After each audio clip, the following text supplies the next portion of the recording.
Assalamualaikum warahmatullahi wabarakatuh.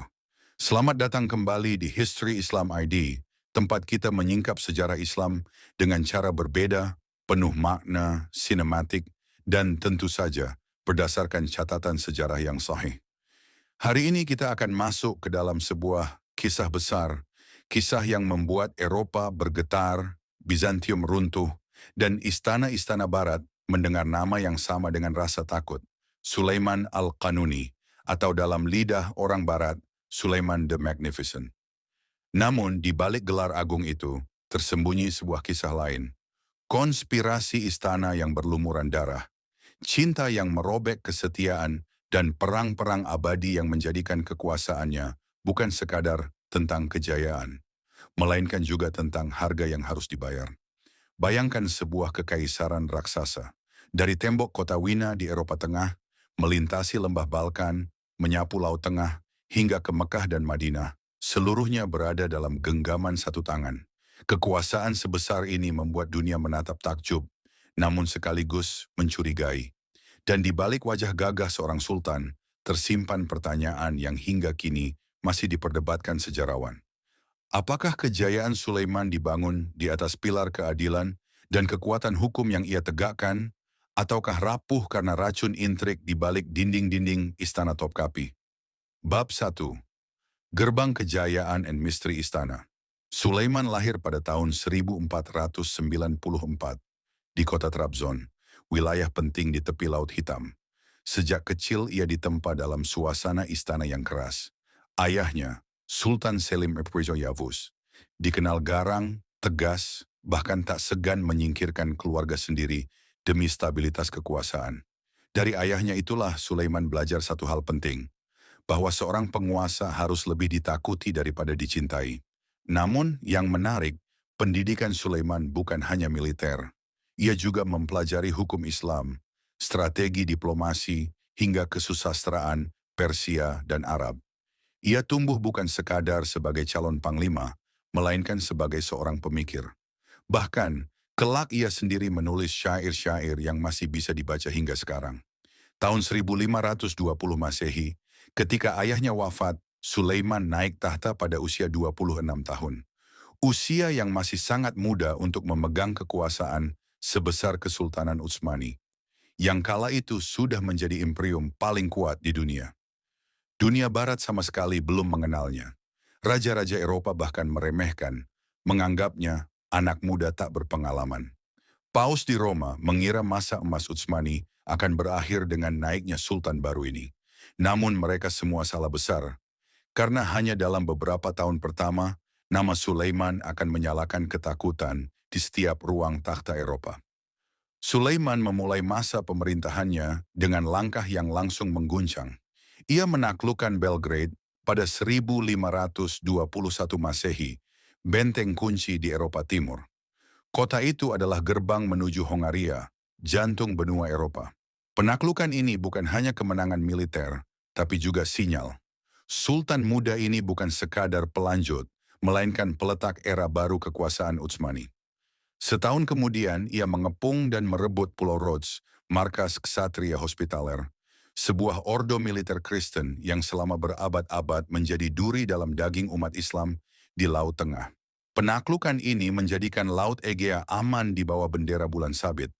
Kemenangan demi kemenangan inilah yang kemudian membuat Sulaiman digelari Al-Qanuni, sang penegak hukum, dan oleh Barat disebut The Magnificent. Namun di balik gemuruh kemenangan itu, lorong-lorong istana Topkapi menyimpan kisah yang berbeda. Kisah tentang ambisi, cinta, dan darah. Sulaiman jatuh hati pada seorang wanita asing, budak dari Ukraina yang dikenal dengan nama Hurrem Sultan, atau dalam sebutan Barat, Roxelana. Cinta inilah yang kelak mengubah wajah politik istana. Dari sekadar selir, Hurrem naik menjadi istri sah Sultan, sebuah hal yang nyaris tak pernah terjadi dalam tradisi Utsmani. Tapi apakah cinta ini murni, ataukah sebuah strategi yang membuka pintu bagi konspirasi paling gelap dalam sejarah kekaisaran? Di satu sisi, Sulaiman adalah panglima yang menundukkan Eropa. Di sisi lain, ia adalah seorang penyair yang menuliskan bait-bait rindu kepada seorang wanita. Namun di balik keindahan syair itu, banyak darah yang akhirnya tumpah, bahkan dari keluarganya sendiri. Apakah kejayaan militer bisa bertahan jika istana dilanda intrik? Apakah cinta bisa menjadi sumber kekuatan? Atau justru sumber kehancuran? Semua pertanyaan itu akan kita jawab dalam bab-bab berikutnya. Karena kisah Sulaiman bukan hanya kisah pedang yang berkilau di medan perang, tetapi juga kisah air mata, racun, dan konspirasi yang membelah istana dari dalam. Tetap bersama kami di History Islam ID karena perjalanan baru saja dimulai. Bab 2. Pedang di Gerbang Eropa. Ketika Sulaiman Al-Kanuni naik tahta, banyak yang menganggapnya hanya pemuda lembut yang tak akan mampu menyaingi ayahnya, Sultan Selim I. Tetapi hanya dalam hitungan tahun, ia membungkam semua keraguan itu dengan cara paling dramatis, menyalakan api jihad ke jantung Eropa. Belgrade, 1521 Masehi. Target pertama Sulaiman adalah Belgrade, benteng yang sejak lama menjadi batu penghalang ekspansi Utsmani ke Eropa. Ayahnya sendiri gagal menaklukkannya. Tetapi Sulaiman dengan strategi cermat mengepung kota itu dengan kombinasi pasukan darat dan artileri berat yang membuat tembok Belgrade luluh lantak. Bayangkan suara dentuman meriam yang mengguncang malam, panji-panji bulan sabit berkibar, dan ribuan pasukan elit Janisari menerobos celah pertahanan. Pada bulan Agustus 1521 Masehi, Belgrade jatuh. Dunia Eropa terkejut. Jalan menuju Hongaria kini terbuka lebar. Namun ini baru permulaan. Rhodes, 1522 Masehi. Setahun kemudian Sulaiman mengarahkan pandangan ke Pulau Rhodes, markas Ksatria Hospitaler, pasukan salib yang sudah berabad-abad mengganggu jalur laut umat Islam. Rhodes dikenal hampir mustahil ditaklukkan. Bentengnya tebal, dikelilingi laut, dan dijaga oleh pasukan fanatik Kristen. Tetapi Sulaiman tidak gentar. Ia membawa lebih dari 200 kapal perang dan puluhan ribu prajurit. Pengepungan berlangsung selama 6 bulan. Pertempuran sengit meletus di daratan dan lautan, hingga akhirnya Ksatria Hospitaler menyerah dengan syarat mereka diizinkan meninggalkan pulau. Dengan jatuhnya Rhodes, Laut Aegea sepenuhnya berada dalam genggaman Utsmani. Dunia Islam bersorak, sementara Eropa mulai menyadari, Sultan muda ini bukanlah bayangan ayahnya, melainkan ancaman baru yang jauh lebih besar. Mohaj bin Beshyus Yirmi al-Temiladi. Namun kemenangan yang paling mengguncang Eropa datang pada tahun 1526 Masehi, pertempuran Mohaj. Di dataran luas Hongaria, sekitar 100.000 pasukan Sulaiman berhadapan dengan 60.000 tentara Kristen Hongaria. Pertempuran itu berakhir hanya dalam 2 jam. Pasukan Utsmani menghancurkan Hongaria dengan taktik artileri dan kavaleri sayap yang mematikan. Raja Hongaria, Lajos II, tewas tenggelam saat mencoba melarikan diri. Kemenangan Mohaj bukan sekadar pertempuran, tetapi bencana besar bagi Eropa. Kerajaan Hongaria runtuh dan Kekaisaran Habsburg di Austria mulai panik. Untuk pertama kalinya, Eropa merasakan ancaman langsung di jantungnya. Wina, 1529 Masehi. Puncak dari ekspedisi ini adalah ketika Sulaiman membawa pasukannya ke depan gerbang kota Wina, ibu kota Austria. Bayangkan, pasukan Muslim berdiri hanya beberapa langkah dari jantung Eropa. Jika Wina jatuh, mungkin sejarah benua itu akan berubah total. Tetapi musim dingin, hujan deras, dan perlawanan sengit membuat pengepungan gagal. Sulaiman akhirnya mundur. Namun pesan sudah jelas, Eropa tidak lagi aman. Di setiap doa gereja, nama Sulaiman disebut dengan rasa cemas. Dan Paus di Roma menyebutnya sebagai bayangan baru yang menutupi cahaya salib. Di medan perang, Sulaiman terbukti sebagai panglima besar yang ditakuti. Tetapi apakah kejayaannya di Eropa bisa bertahan jika di dalam istana mulai tumbuh racun konspirasi? Karena sementara pedangnya berkilau di barat, di balik dinding istana Topkapi, sebuah drama cinta dan intrik mulai bergerak pelan. Sesuatu yang jauh lebih berbahaya daripada ribuan pasukan salib. Tetap bersama kami di History Islam ID, karena pada bab berikutnya, kita akan membongkar rahasia terdalam Istana Topkapi tentang wanita yang berhasil menguasai hati Sultan, sekaligus menyalakan api konspirasi yang akan mengubah masa depan dinasti Utsmani. Bab 3. Cinta, Tahta, dan Racun Istana. Di medan perang, Sulaiman dikenal sebagai singa yang menaklukkan Eropa. Namun di dalam istana Topkapi, ia hanyalah seorang pria yang bisa jatuh cinta. Dan cinta itu, kelak, akan menjadi sumber dari konspirasi terbesar dalam sejarah Utsmani. Di antara ratusan selir yang tinggal di harem istana, ada seorang wanita yang berbeda. Seorang budak asal Ukraina, bermata tajam, berambut kemerahan, dengan senyum yang mampu melembutkan hati siapapun yang menatapnya. Namanya Roxelana, yang oleh orang Utsmani dipanggil Hurrem Sultan, yang berarti wanita yang ceria. Awalnya ia hanyalah seorang budak biasa, tetapi perlahan Hurrem menarik perhatian Sultan muda itu. Hubungan yang awalnya hanya sebatas pesona berubah menjadi cinta yang membakar. Sulaiman menuliskan syair-syair penuh rindu untuk Hurrem, sesuatu yang tak lazim bagi seorang penguasa dunia. Namun cinta dalam istana tidak pernah sederhana. Dalam tradisi Utsmani, Sultan tidak pernah menikahi seorang selir secara resmi, tetapi Sulaiman melanggar tradisi itu. Ia menikahi Hurrem, menjadikannya permaisuri sah. Sebuah keputusan yang mengguncang istana dan menimbulkan tanda tanya besar. Apa istimewanya wanita ini hingga ia bisa menembus batas-batas protokol yang sudah dijaga berabad-abad? Keputusan itu segera mengubah keseimbangan kekuasaan di dalam harem.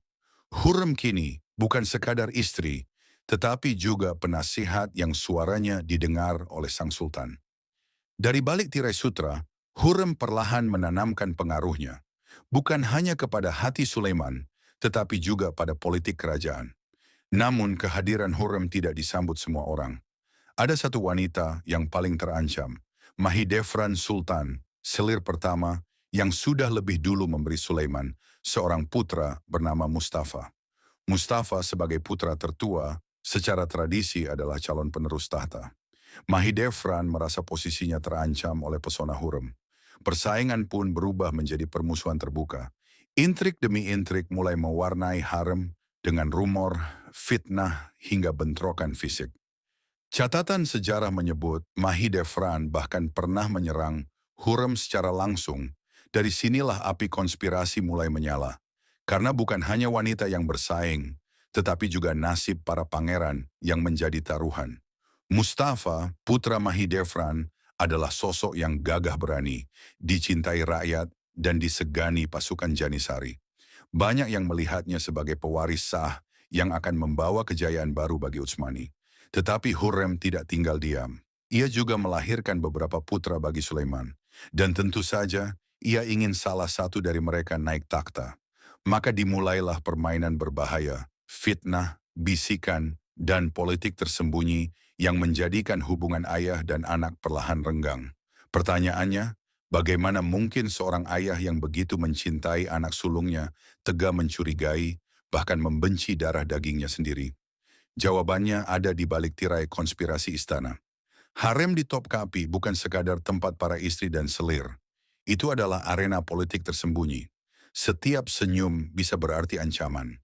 Setiap bisikan bisa meruntuhkan sebuah karier. Dan di sana, Hurrem memainkan perannya dengan cerdas. Sejarawan mencatat, Hurrem menjalin aliansi dengan penasihat istana, termasuk Rustem Pasha, yang kelak menjadi wazir agung.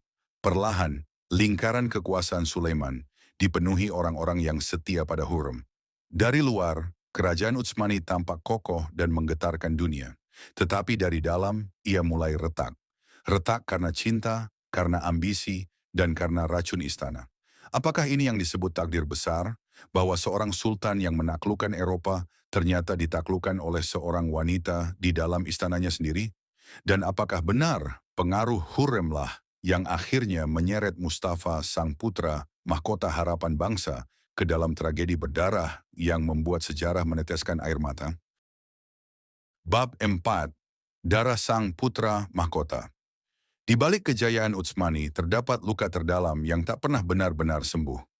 Luka itu bukan berasal dari medan perang, bukan dari panah atau pedang musuh, melainkan dari dalam keluarga sendiri. Dan luka itu bernama tragedi Pangeran Mustafa. Pangeran Mustafa adalah putra sulung Sultan Sulaiman dengan Mahidevran Hatun. Sejak kecil ia dikenal cerdas, gagah, dan penuh karisma. Rakyat mencintainya, Pasukan Janisari menaruh hormat dan para gubernur provinsi menganggapnya sebagai pemimpin masa depan.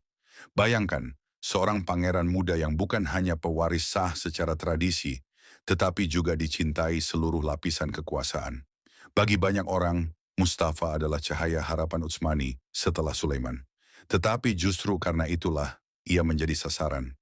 Hurrem Sultan, istri kesayangan Sulaiman, tentu tidak ingin melihat Mustafa naik tahta.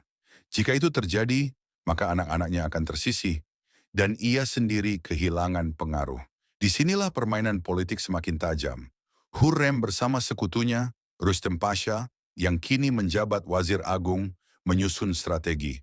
Mereka menebarkan bisikan bahwa Mustafa berambisi menggulingkan ayahnya, bahwa ia terlalu dekat dengan pasukan Janisari, bahwa ia akan melakukan kudeta jika dibiarkan. Fitnah itu masuk ke telinga Sulaiman, yang meskipun mencintai anak sulungnya, mulai merasa ragu. Bagaimana jika benar? Bagaimana jika putranya lebih mencintai kekuasaan daripada ayahnya sendiri? Tahun 1553 Masehi, ketika Sulaiman memimpin ekspedisi militer melawan Persia di Nakhchivan, Mustafa dipanggil ke perkemahan ayahnya di Konya. Bagi Mustafa, ini adalah kesempatan untuk membuktikan kesetiaan. Ia datang dengan gagah, mengenakan baju perang, disambut sorak pasukan yang mencintainya. Namun, di balik tenda megah sang sultan, sebuah keputusan sudah dibuat. Sejarah mencatat, saat Mustafa masuk ke perkemahan, para algojo Janisari yang setia pada perintah sultan menutup pintu. Mustafa tidak diberi kesempatan berbicara, tidak diberi ruang membela diri.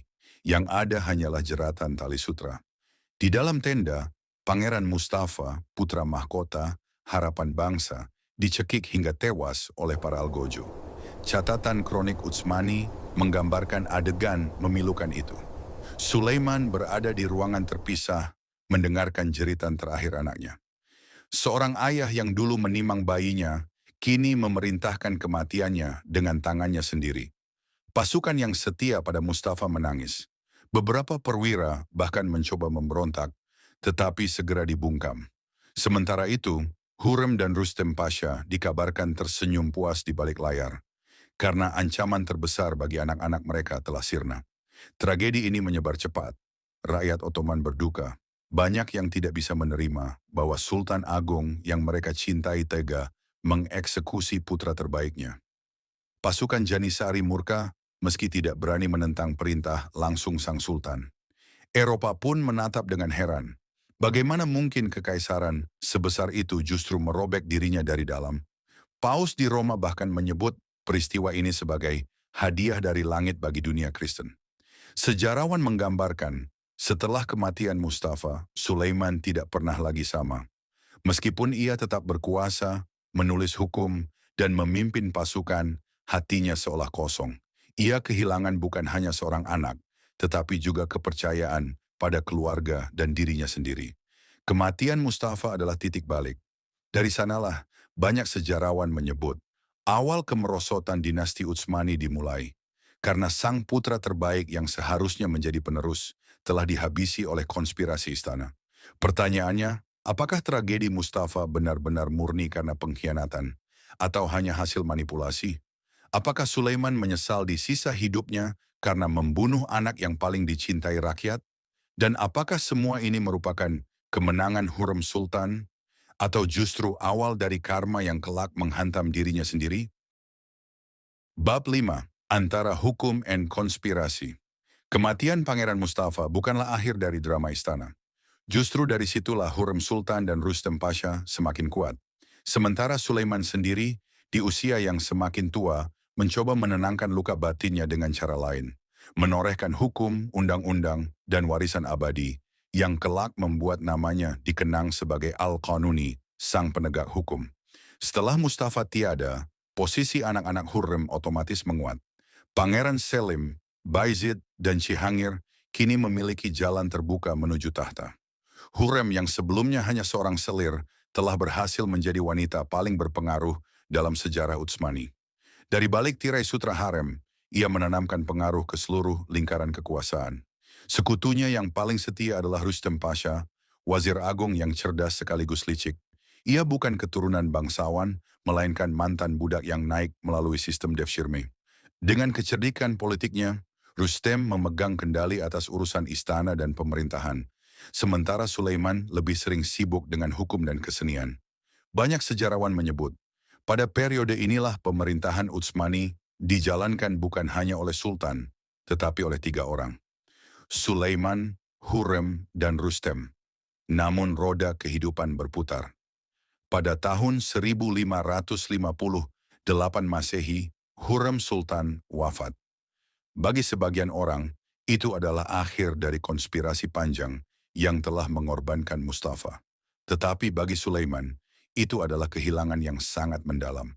Ia menghabiskan waktu panjang di makam Hurrem, menuliskan syair-syair kesedihan yang masih bisa dibaca hingga kini.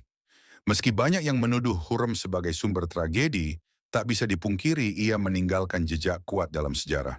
Dialah wanita pertama yang benar-benar memegang pengaruh politik di Istana Utsmani, membuka jalan bagi era yang kelak disebut sejarawan sebagai Sultanat Harem.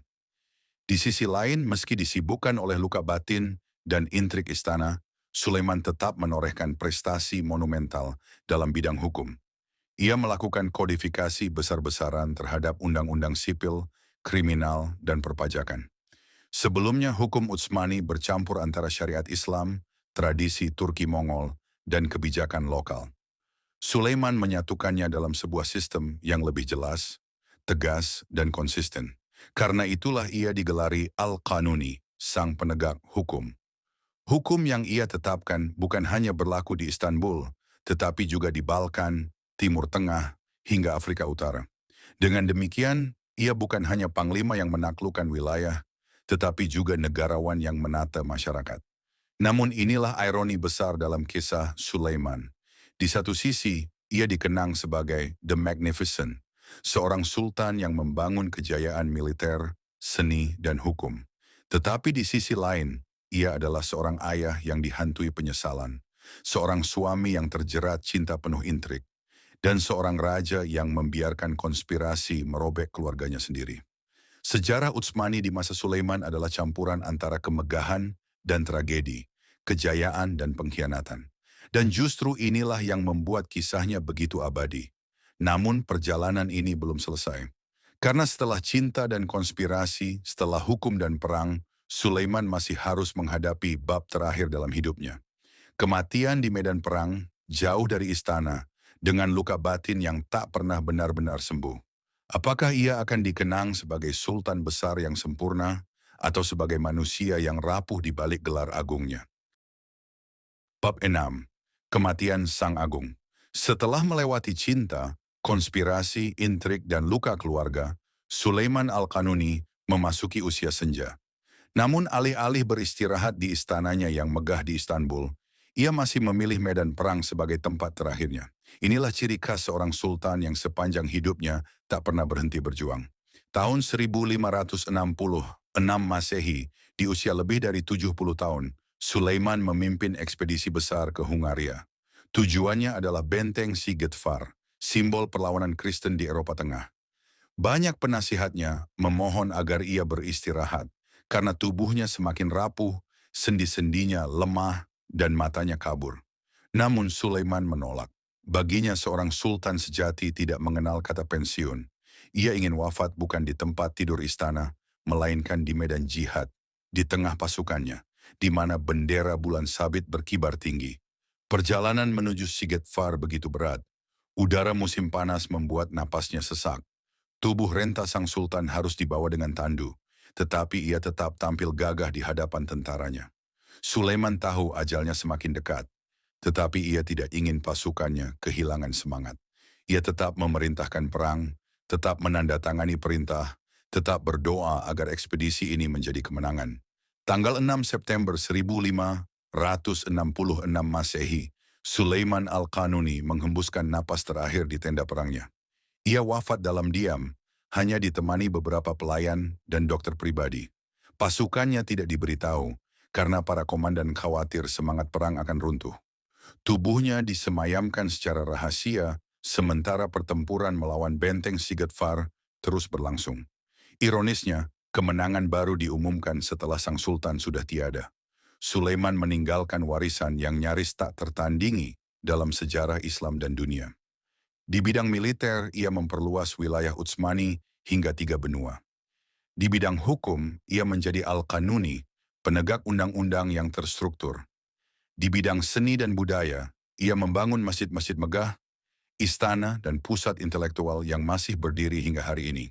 Tetapi di balik semua itu, ia juga meninggalkan luka, sebuah istana yang diwarnai intrik, darah putranya Mustafa, dan perebutan kekuasaan di antara anak-anak Hurrem. Sejarah menilainya bukan hanya dari kejayaan, tetapi juga dari tragedi. Sulaiman Al-Qanuni, Sultan Agung yang dijuluki The Magnificent, wafat bukan di istana, bukan di samping keluarganya, melainkan di medan perang. Sebagaimana ia hidup, sebagaimana ia ingin dikenang. Ia adalah raja yang membangun kejayaan terbesar Turki Utsmani, sekaligus manusia yang terseret cinta, ambisi, dan konspirasi. Kisahnya adalah cermin bahwa kejayaan tak pernah datang tanpa pengorbanan, dan bahwa di balik gelar agung ada hati manusia yang rapuh. Sahabat Histori Islam ID, inilah akhir dari perjalanan kita menelusuri kisah sang sultan terbesar dalam sejarah Turki Utsmani, Sulaiman Al-Qanuni, Sang Magnificent. Semoga kita bisa mengambil pelajaran dari kejayaan dan tragedinya, agar kita memahami bahwa sejarah bukan hanya tentang kemenangan, tetapi juga tentang manusia dan pilihan-pilihannya. Jika kisah ini membuat Anda terinspirasi, jangan lupa like, share, dan subscribe agar semakin banyak orang yang mengenal sejarah Islam dengan lebih mendalam. Sampai jumpa di kisah berikutnya. Wassalamualaikum warahmatullahi wabarakatuh.